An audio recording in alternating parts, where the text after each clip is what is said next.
Estás escuchando el episodio número 21 de nuestro podcast Chismes de Historia y Ciencia. Como tal vez ya sabes, en este podcast mi papá, que es prácticamente una enciclopedia humana, nos explica temas que muchos de nosotros fingimos que sí entendemos, pero no es cierto. Así que si lo que buscas es aprender sobre ciencia e historia, pero de una manera entretenida y fácil de comprender, estás en el lugar indicado. Hola, soy Fernando Navarro. Pocos personajes de la historia pueden decir que nacieron junto con toda una época de la humanidad. Y ese es nuestro personaje. Nació exactamente en un hito de la historia y al mismo tiempo la representó dignamente. Hola, yo soy Rubí Navarro. El episodio de hoy sé que le va a gustar a muchos de ustedes porque es un personaje ya muy conocido. Es más, la verdad, no creo que alguien de ustedes que nos esté escuchando no sepa ya quién fue. Es alguien que desde pequeños lo hemos visto de alguna manera u otra reflejado en la cultura popular y pues sobre todo una de sus obras de la que también vamos a hablar en este episodio. Como muchos sabemos, este personaje pues tuvo muchas facetas, le hacía a todo. Y pues si bien sus inventos a lo mejor no se podían llevar a cabo en la vida real, o sea, no podían ser funcionales, lo que no se le puede demeritar es que era una persona con mucha imaginación y que siempre estaba buscando innovar, hacer hacer que la humanidad avanzara, y él se imaginaba cómo lograr que la humanidad avanzara por medio de diferentes artefactos o sistemas, ¿no? Y como les digo, o sea, sus inventos, pues la mayoría no se llevaron a cabo, porque al parecer como que lo que tenía era buenas ideas, pero con ejecución, digamos, no muy adecuada. Pero no lo podemos demeritar. Fue un verdadero genio y todo un artista. Así es que ya sin más, vámonos al episodio de Leonardo da Vinci.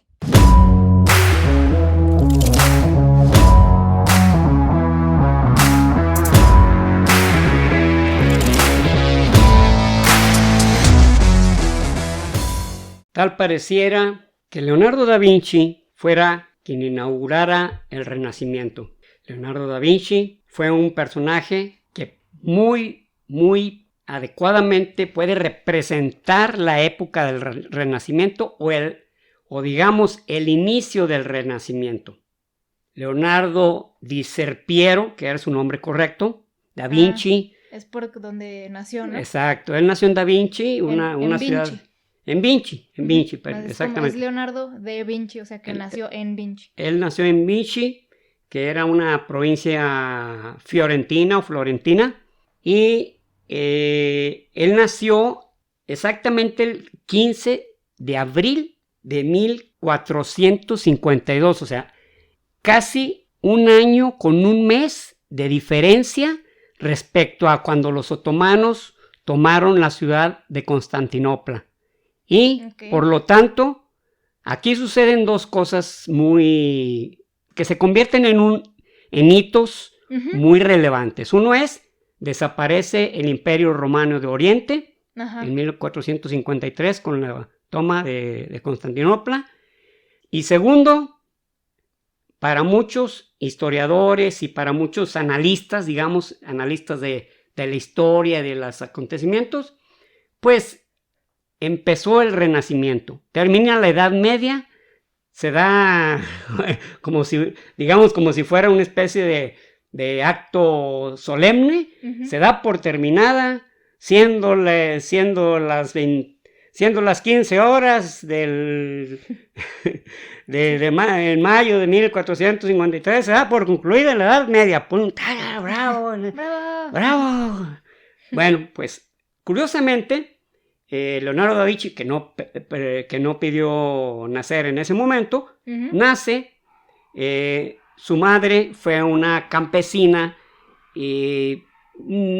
digamos que era una campesina, pero casi tenía propietario, ¿verdad? Casi esclava, casi era una esclava.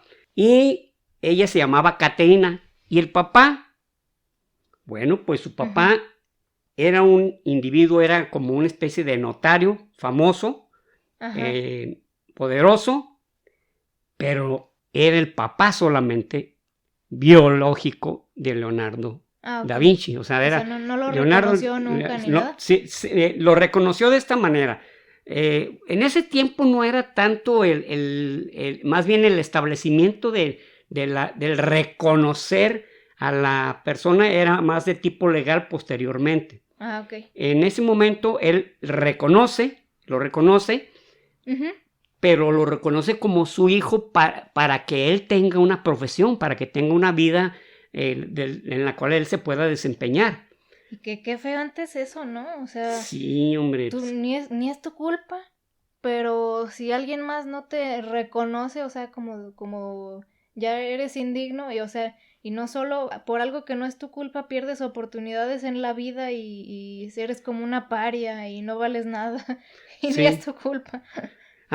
Aquí lo curioso, no, llamémoslo, lo relevante es que su papá, que se llamaba Pedro Piero, él buscó la manera de que su hijo quedara bien relacionado y acomodado, de tal manera que él nunca negó su existencia. Al contrario, siempre dijo que tenía un hijo muy listo, muy observador. Qué que bueno. Dicho sea de paso, Leonardo da Vinci es para mí el ser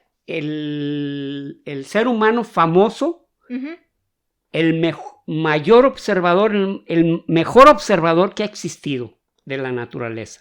Órale. Es una impresión mía, y más adelante les diré por qué. Leonardo da Vinci, lo que hace su padre, Piero, lo mete como...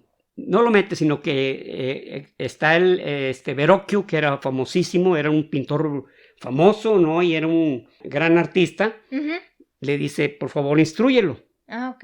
Lo instruye, y no solamente le dice instrúyelo, sino que le remunera. O sea, en vez de pagarle a Leonardo por sus trabajos, su papá pagó porque Verrocchio lo enseñara un tiempo. Y se aprendió muy bien, fue un gran pintor, porque Leonardo da Vinci, dentro de todas las cosas que ha hecho, porque fue ingeniero, fue pintor, fue anatomista, fue arquitecto. Entre todo eso, a él se le reconoce más bien como pintor. Sí, así es, y creo que hay una razón muy obvia. Yo diría que... Hay una obra muy obvia. Muy obvia, ¿verdad? ¿Por qué lo es? Y su primera gran obra fue la adoración de los Reyes Magos. En esta, como fue su gran obra y fue digamos, su primer gran obra, porque de ahí en adelante pues, él se dio cuenta que él tenía una gran capacidad. Entonces él, pues, ahí se percató de que él podría... pues ya había superado a su maestro, a Verrocchio, le da las gracias y pues se retira de con él, ¿no? Y él se va en 1482 a Milán y se va como a hacer Ludovico Sforza. La familia Sforza era una familia muy famosa en ese tiempo, ¿verdad? En Milán, pero pues si yo llego y le digo, soy un gran pintor, pues píntame mi familia y que te vaya bien. Sí. Entonces, lo que hace Leonardo da Vinci es precisamente decirle, no, ¿sabes qué? Es que no nomás no voy a pintar, sino que voy a resolver problemas de hidráulica, de ingeniería, de arquitectura, de lo que quieras. Luca de Sforza se da cuenta que efectivamente el chavo tenía un gran talento para realizar varias pues desempeñarse en varias vocaciones, por llamarlo, u oficios, como le decían antes, ¿no? Oficios en ese tiempo. Entonces, como era de observador, él resulta que en 1483 hay una gran peste. Más bien en 1483 empieza a haber una gran peste en Milán, y en esa época él pinta la Virgen de las Rocas. La Virgen de las Rocas lo lanzó a la fama. La Virgen de las Rocas tenía dos características. Una, Leonardo da Vinci, como era de observador, se dio cuenta, se enseñó a pintar con la técnica de los neerlandeses, lo que le diríamos a los holandeses. Ah, ok. Los mejores pintores del Renacimiento, para mi gusto, los holandeses. A pesar de que, había muchos, pero en número, en proporción por el tamaño del país. Ah, pues sí. Realmente, los Países Bajos se llevaban a todos, ¿no? O sea, órale, muchísimos. Okay. Ellos traen una técnica que es la acuarela, al óleo, la pintura al óleo, que le da cierta profundidad y le da cierta rigidez y al mismo tiempo hace que las obras se vean un poquito más tridimensionales, que tengan más volumen, la palabra correcta es volumen, tendría más volumen. Okay. Y eso lo aprendió él de los neerlandeses. Y acostúmbrense a decir neerlandeses porque los holandeses son de la provincia de Holanda que pertenece a los Países Bajos. O sea, como Holanda es la provincia más famosa de los Países Bajos, pues para todos nosotros son los holandeses. Como la gente que confunde a todos los sudamericanos y latinos con mexicanos. Con mexicanos o algo por el estilo. A lo mejor ese caso es un poco extremo, pero acá Dinamarca, pues Holanda sí es algo muy común, muy común. Y lo que pasa es también que las ciudades más famosas se encuentran precisamente en Holanda, ¿no? Lo que es Ámsterdam, La Haya, Rotterdam, están ahí, en la provincia de Holanda. Pues de ahí que pues cualquier neerlandés, pues es holandés. Pues sí. Pero aparte, hay neerlandeses o Países Bajos, hay un imperio de los Países Bajos que tienen colonias, por ejemplo, en Sudamérica. En Sudamérica aún tienen algunas colonias. En el Pacífico, inclusive en la gran época, diría yo, de las exploraciones, pues los holandeses se la topaban con el que fuera, llegaron a ser una gran potencia, Holanda, pero bueno, esa es otra cosa. De ahí aprendió esa técnica Leonardo da Vinci, y aprendió una técnica, mejor dicho, la mejoró porque él la vio, pero él realmente le dio el aspecto o le dio la aplicación que fue muy, muy famosa o que le dio mucho realce a sus pinturas, que era la técnica que se llamaba esfumato. Esfumato era una manera de darle profundidad y de darle sombra a los personajes, de tal manera que, por ejemplo, ya la Virgen de la Piedra, de las Rocas, ya tenía esa técnica. La Virgen de las Rocas fue pintada 2 veces, porque Leonardo da Vinci, en la primera que pintó, puso una serie de, digamos, imágenes que tenían que ver con el esoterismo. Porque Leonardo da Vinci, aunque pintó vírgenes y cristos y todo, no era precisamente un católico, un superdevoto, pues. O sea, él era más bien un místico, ¿verdad? Era un tipo que le daba, él se sentía identificado con algunas sectas. Era medio pagano, entonces, ¿okay? Más bien francmasónico, sí creía en el gran arquitecto universal y en Dios y en algunas deidades, y hasta en algunos santos. O sea, era algo muy curioso. Él era medio ecléctico, digamos. Pues hizo su mezcla ahí como se le antojó. Sí, como él se sentía cómodo, por llamarlo de una manera. Así que no tenía inconveniente que, oye, píntame una virgen, sale. Había un artista que se llamaba Luca Pacelli, era un monje. Pero Luca Pacelli era a su vez muy inteligente y escribió una obra que se llamaba Las Divinas Proporciones. Divinas Proporciones. Pero no era buen pintor, ni era buen dibujante. Entonces, ¿qué es lo que hizo? Pues le pagó a Leonardo da Vinci porque le ilustrara su obra de Las Divinas Proporciones. De ahí es de donde nace el hombre Vitruvio. Que Vitruvio era un arquitecto romano. Y no te acuerdas en la película del ¿cómo se llamaba? El Código El Da Código Vinci. Da Vinci, que en las primeras escenas una persona Sí. aparece muerta y, Ujú. y coloca su cuerpo de manera como está el hombre Vitruvio, de tal manera que se dan cuenta de que su cuerpo estaba haciendo referencia al hombre Vitruvio, Ujú, ujú. pero Bueno, eso por si no lo ubican ahorita así de repente, pues es el que se ve que está así como abierto de piernas y de manos y que tiene que está dentro de un otro par de círculo. brazos y que tiene otro par de piernas y se ve como si estuviera, como si fueran dos personas, pero... Exactamente. Ujú. Se ve un solo rostro, Ajá, un solo pero rostro, se pero... ven dos pares de brazos izquierdos, dos pares de brazos derechos. No, pues, no, No, dos pares de no, brazos. no, perdón. Dos brazos derechos, dos brazos izquierdos, dos Bueno, piernas. o sea, me refería a dos pares de brazos, dos pares de piernas. Exacto, tienes razón. Tú Ujú. dijiste lo correcto. Dos pares. Dos pares. Entonces, y está dentro de un círculo Ujú. que a su vez, ese círculo está dentro de un cuadrado del cual no se sale. Tampoco. Ah, ok. Ujú. Por eso se le llama proporción. O sea, este es el hombre perfecto. Las proporciones de este hombre Ujú. son las proporciones perfectas. Ok. En 1400, como me quedé atorado en un dato. Él, cuando hubo una peste en Milán, él se observó y concluyó correctamente que el hacinamiento y el agua sucia Ajá. pues estaba haciendo que se produjera más enfermedad.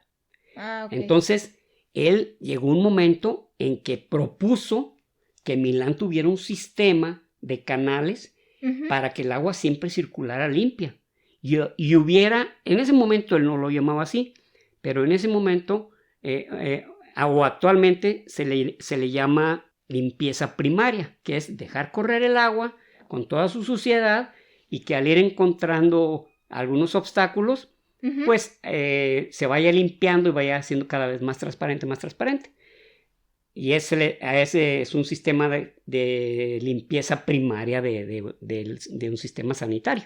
Órale, ok. Pero vamos, él no lo llamaba así, sino que él decía hay que hacer que escurra agua limpia y Ujú. que no se quede estancada y que esa misma agua la gente no la tome y se va a quitar esto, Pues sí. ¿verdad? Y cosa curiosa, él creó un esquema de ciudad, o sea, él fue urbanista, o sea, no nomás arquitecto, fue urbanista, o sea, él diseñó una ciudad completa Ujú. donde pudieran convivir, por decir, caballos, carruajes, personas, niños, y recibir los servicios necesarios. O sea, él se anticipó a todo eso, ¿no?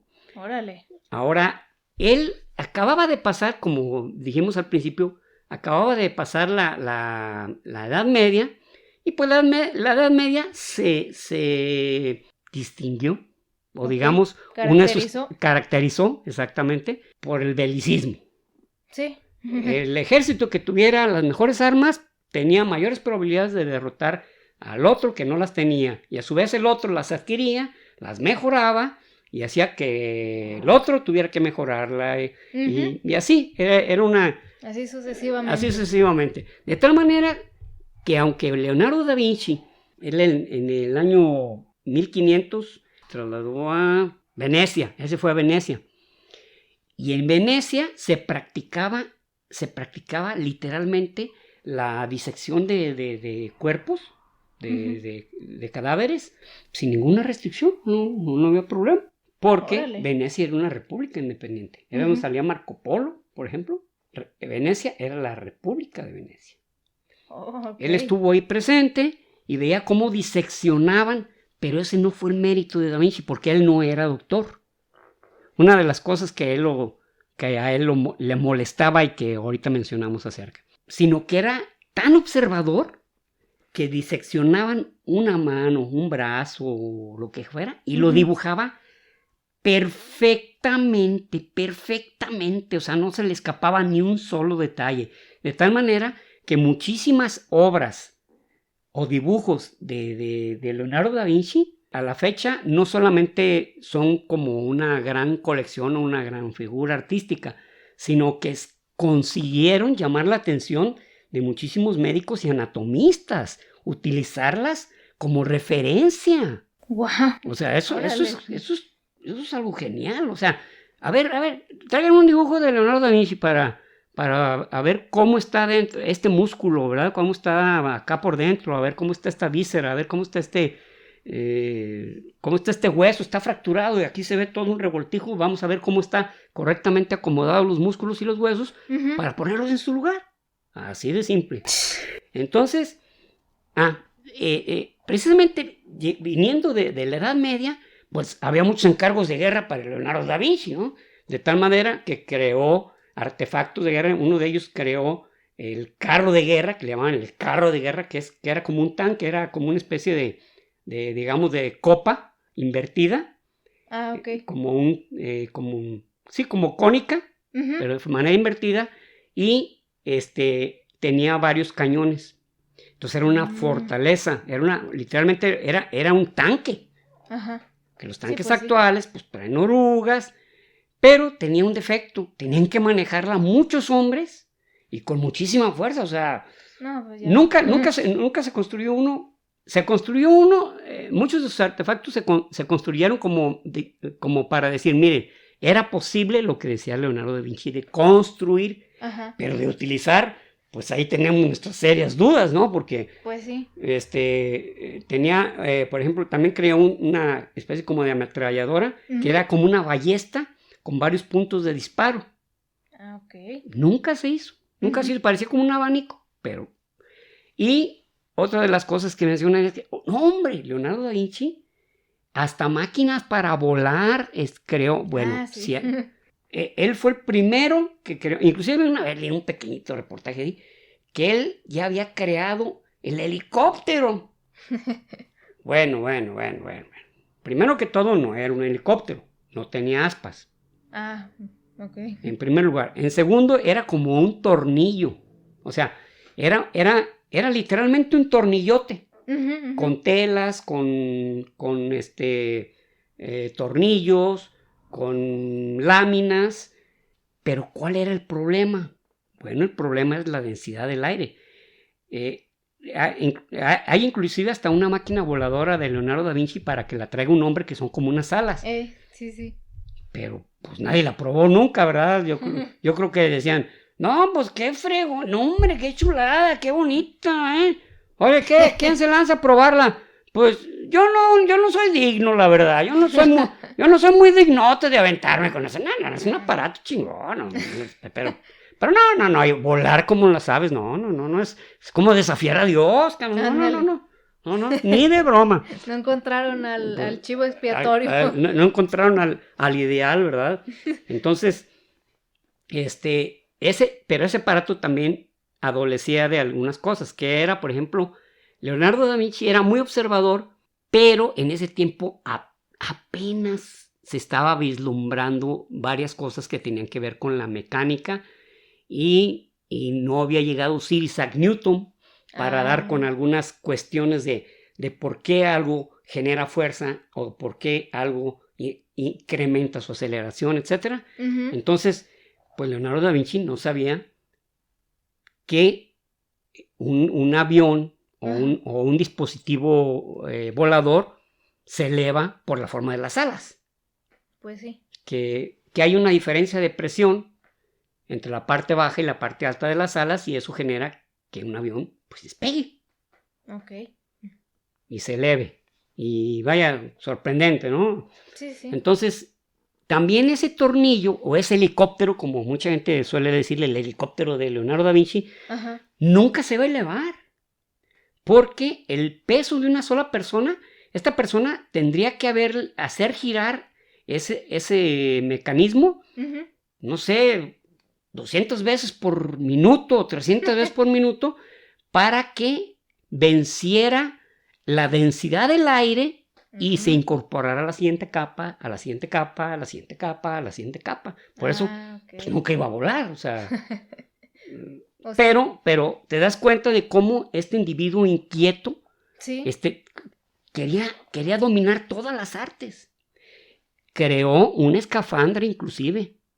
Creó un traje de buzo. Ujú. Bueno, escafandra, porque traje de buzo ya es otra cosa. De cuero, de piel. Esa sí se construyó, Ajá. pero como una curiosidad donde podía recibir aire desde la parte superior y Ujú. donde una campana tenía suspendidas 2 mangueras. Ujú. Esas 2 mangueras, el objetivo de él es que por una inspirara y por otra expirara. Ah. Y se mantuviera flotando.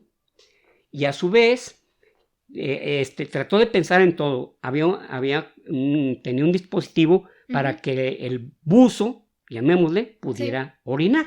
Ah, O sea, órale. pues si iba a haber desechos, pues que ahí pudiera, y no que, Ujú. súbame, ¿por qué andan meando? No, pues Ay. que cumpliera su misión y... Tan fácil que es orinarse ahí en el océano y ya Pues, qué pasa. no, pero no si traes un... no si Poquito- traes un Poquito un traje de mojadito buzo, ¿no? ahí los pies. En 1498, Leonardo da Vinci se hace famosísimo entre los famosos cuando pinta La Última Cena, Ah, sí. que es un cuadro pintado sobre un muro, pero la característica que él le puso no solamente haber utilizado la técnica de los holandeses, o Ujú. neerlandeses, mejor dicho, y haber utilizado el esfumato, sino haber hecho que la última cena tú te dieras cuenta que estaba pasando. Ujú. O sea, literalmente ves al maestro, a Jesucristo, que acaba de decir algo y todos están diciendo, oye, ¿cómo que? Como que alguien lo va a traicionar. Yo no voy a hacer, cabrón, yo no voy a hacer. No, ni yo, válgame Dios, También yo podemos menos. ver claramente cómo pidieron mesa para 24, siendo 12, porque nomás se querían sentar todos en el mismo lado. Pues sí, o sea, bueno, y que nunca pagaron la cena, por cierto, También. Sí Pues- se puede apreciar un mesero en la parte de atrás un poco molesto. Muy molesto porque ni propina le dieron. Hay un chiste por ahí, inclusive, que ya se lo han de saber, ¿no? De que fueron a cobrar al Vaticano un judío que fue a cobrar, pues, que nunca le pagaron la renta de donde donde fue Jesucristo a cenar. Pero bueno, resulta que se ve la escena, o sea, logra captar Ujú. los gestos de cada uno. Unos se ven como preocupados, otros se ven como molestos, otros diciendo, ¿cómo que lo van a traicionar? Ni madre, no lo vamos a permitir. Hasta el que se ve así como resignado, y hasta el Judas que se ve así como diciendo, yo no voy a hacer, Actúa natural. Actúa natural. Y fue cuando le dijo Judas a Jesucristo, Maestro, ¿acaso seré yo el que te traicione? Y Jesucristo le dijo, ¿sabes qué? No platico cosas con culeros. Es otro chiste No hablo malo. con culeros. No hablo con culeros. Entonces, como que se la empezaron a sospechar como quién iba a ser, ¿no? Ujú. Y ¿sabes qué? Hay un cuento que escuché. Bueno, no es un cuento, es una historia que dicen que es real, pero pues circula en internet y pues tú sabes que si es internet, pues es real, pues tiene que ser. Obviamente. Lo que circula en internet es real. Fidedigno, 100%. Bueno, resulta que Leonardo da Vinci duró casi 3 años en terminar esa pintura. Ok. Y él fue escogiendo los personajes. A ver, tú vas a ser Pedro.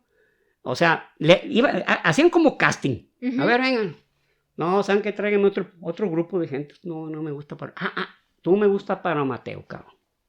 Y así iba acercándose a la gente. Entonces el que le gustó para Jesucristo dijo, tiene cara de bondad, tiene cara de sabio. Ujú. O sea, le encontró una serie de características que dijo, va a ser el maestro. Pero al que no logró encontrar era a Judas, cabrón. O sea, él decía, necesito a alguien que se vea, pues, con cara de malandro, cabrón. Que se vea que va a traicionar al maestro, que no se vea bueno, que se vea, pues, que se vea malandro. Intrigoso, ¿verdad? Etcétera. Uh-huh. Entonces, a los años le dan una sugerencia, ¿no? A Leonardo da Vinci, ¿sabes qué? Pues ve a visitar la cárcel, cabrón. Pues ahí hay delincuentes, hay asesinos, hay de todo. Pues sí. Y le dicen, oye, ¿y ese quién es? No, hombre, ese es un asesinazo, cabrón. Es criminalísimo de primera línea. O sea, ¿sabes qué? Me gusta para Judas. No, te va a matar, cabrón.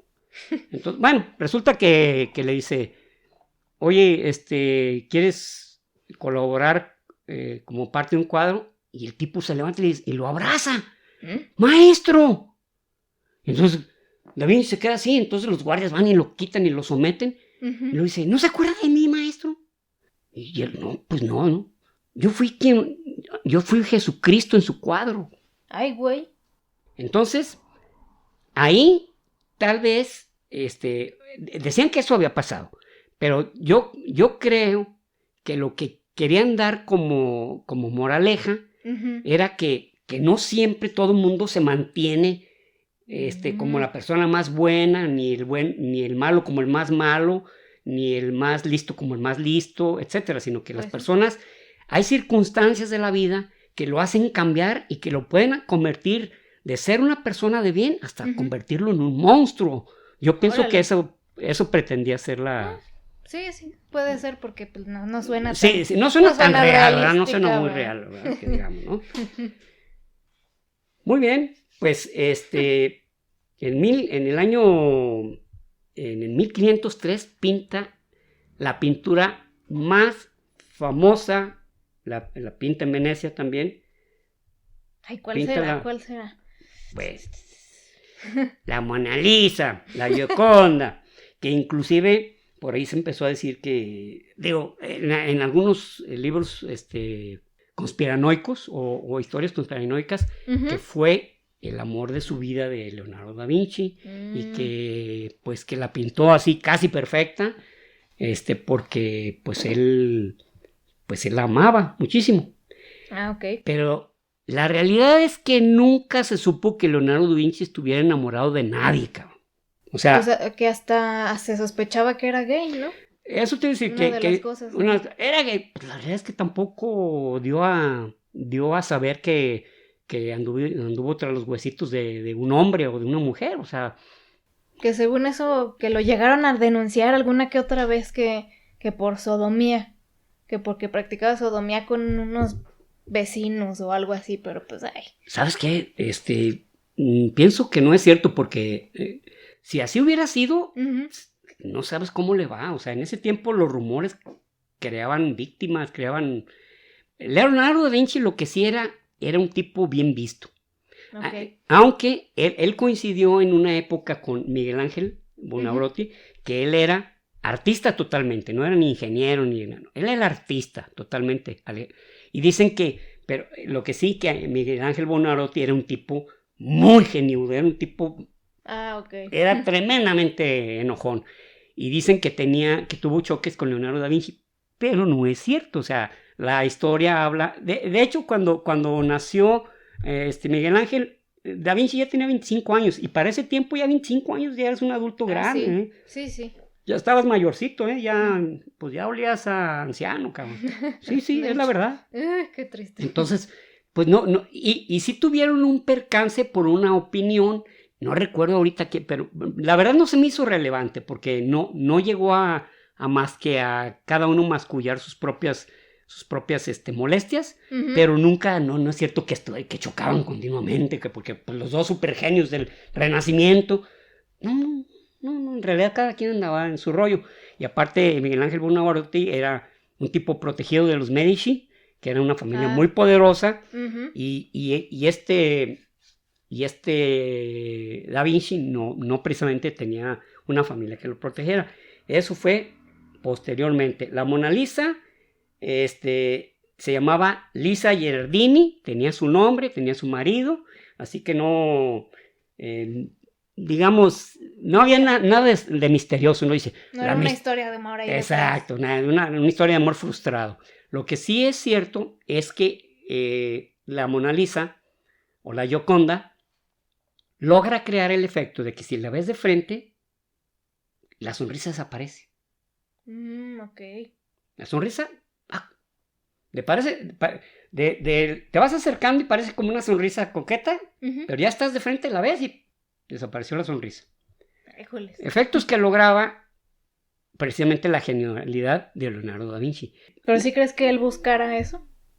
Sí. Es que era un súper observador. Te digo que dibujaba los detalles más perfectos que te puedas imaginar en cuestión de anatomía. Nadie lo hacía como él. Órale. Sus libros, sus dibujos se convirtieron en referentes de anatomía, así, sin ser doctor. Wow. Así de fácil.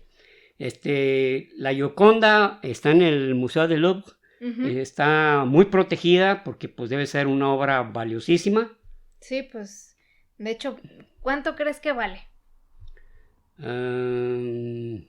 me dices si más o menos, o Ok. en qué rango anda, ¿ok? 1.000.000 de euros. Más. 5 millones de euros. Más. 10 millones de euros. Sí, pues ya, mejor, ¿para qué le hacemos el cuento largo? Es invaluable. No se puede calcular su valor, pues, o sea, ¡Wow! se podría decir que es como patrimonio de la humanidad, pues, o sea, no podría, ni siquiera podría llegar. No se puede comerciar con ella, ¿no? Si No. Italia quiere venderla para sacar sus deudas.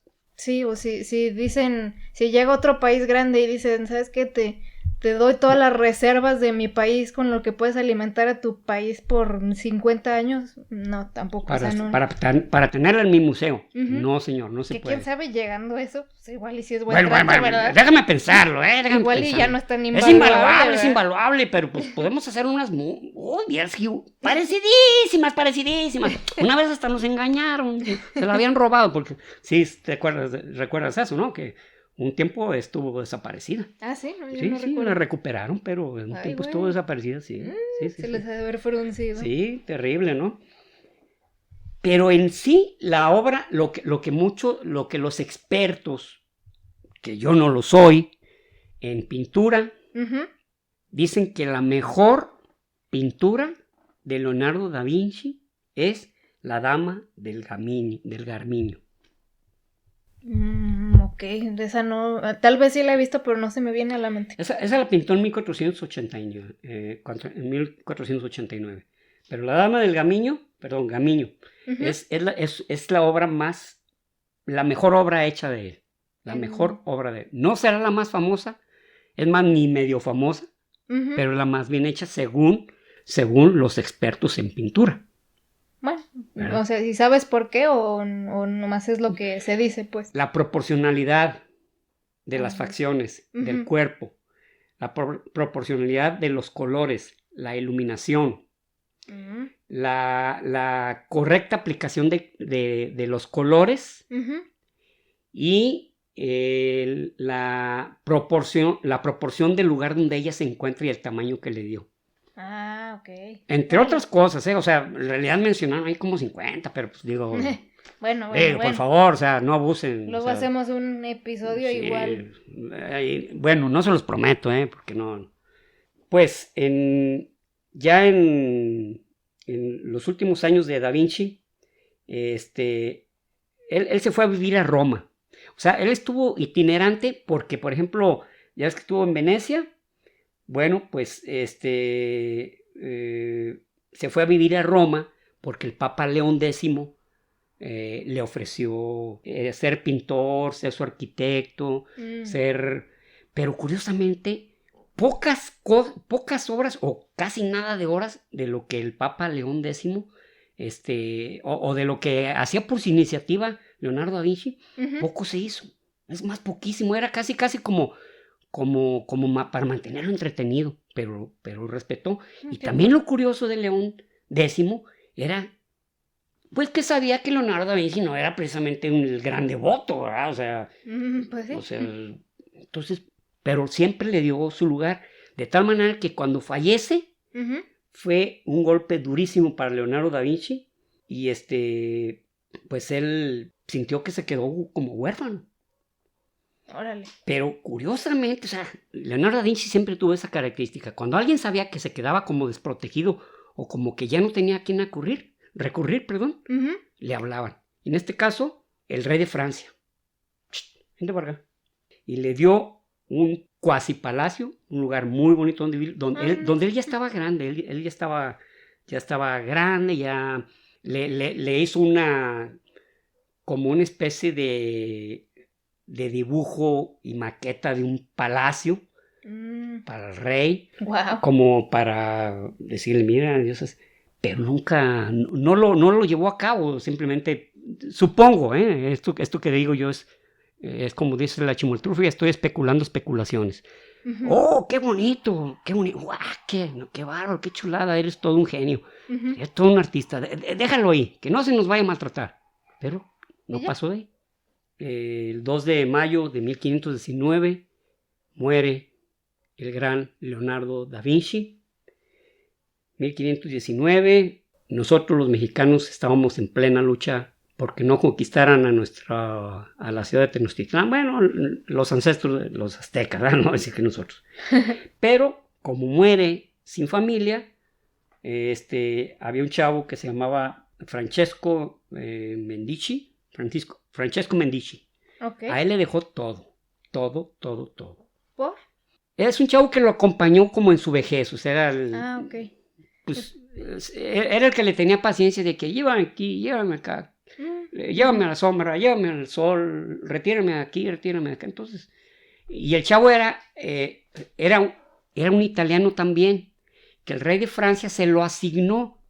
Y lo curioso es, bueno, eso me llama la atención, que el rey de Francia le asignó un italiano para que lo cuidara, o sea, como diciendo, alguien que tenga sus costumbres, alguien Sí, que tenga... que se sienta cómodo, rodeado ¿verdad? de alguien, o sea. Y que le hable en su idioma. O sea, también puede ser gran parte de eso, que le hable perfectamente en su idioma, que entienda lo que le... Una de las cosas que el gran Leonardo da Vinci siempre le molestó era que lo consideraran simplemente una persona talentosa. ¿Por qué? No era arquitecto, aunque sea grandes obras de arquitectura, grandes proyectos de arquitectura. No era un ingeniero, aunque hacía proyectos de ingeniería. Entonces, algo que le molestó mucho fue eso siempre. Aquí tengo un libro que se llama Cuaderno de Notas Leonardo da Vinci. Si te fijas, no tiene autor. Uh-huh. No tiene autor porque son notas compiladas, pero el autor o los autores tuvieron la humildad de decir, nosotros lo compilamos, pero no somos los autores, así que no pusieron ni su nombre. Órale. Es de 1983 y son de 8 obras diferentes en diferentes partes de, mira, si te fijas, son libros y dibujos que están en París, Milán, Oxford, Turín, Londres, Venecia y Florencia.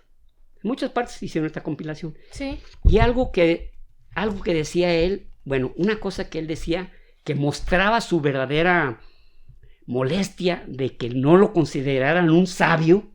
Ok. Voy a leer esto. Dice así, la experiencia.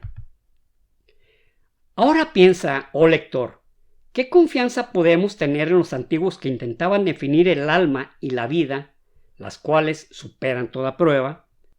Mientras que aquellas cosas que pueden ser conocidas con claridad en todo momento y probadas por la experiencia y permanecieron desconocidas durante muchos siglos o fueron entendidas erróneamente.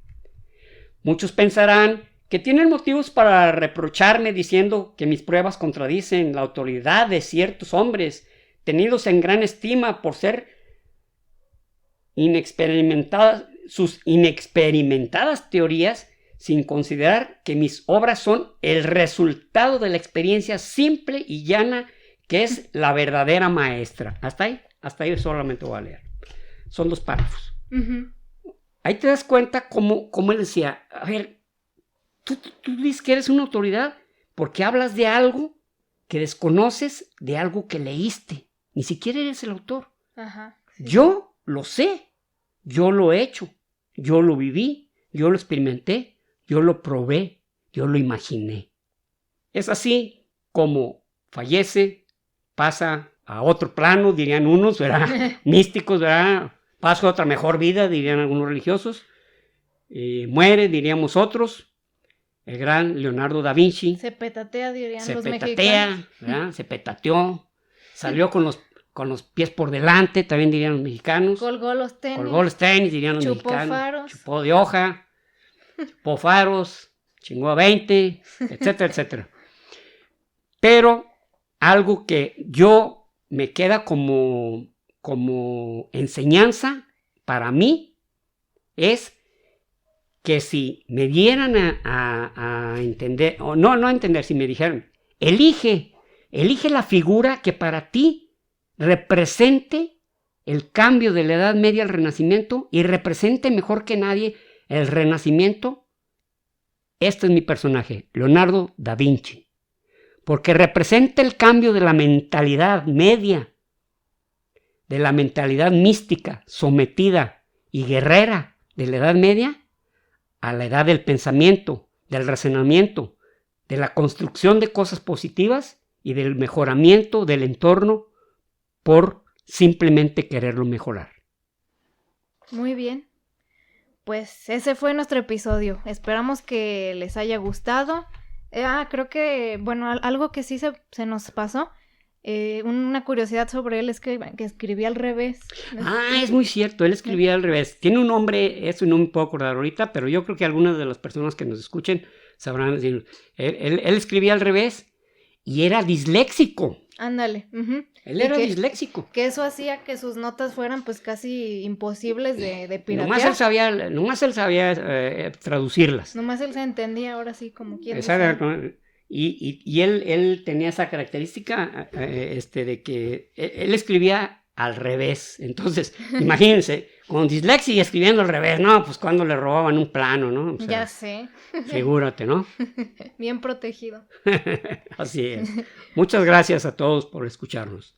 Gracias, y ya saben, lo mismo de siempre, síganos en nuestras redes, que de seguro ya nos siguen, ¿verdad? A lo mejor ahí es donde nos encontraron, y si no, pues síganos, estamos en Facebook y en Instagram como Chismes de Historia y Ciencia, y también suscríbanse a nuestro canal de YouTube, que van a ver cosas nuevas pronto ahí, y les va a gustar, se va a poner padre, sabemos que se los estamos ahí masticando desde hace mucho, ¿verdad? Pero van a ver que se va a poner muy padre y pues aparte, pues que nos ayuda un montón que se suscriban y no les cuesta nada más dar un clic. Y bueno, entonces nos escuchamos el próximo episodio. Y recuerden, prohibido dejar de aprender.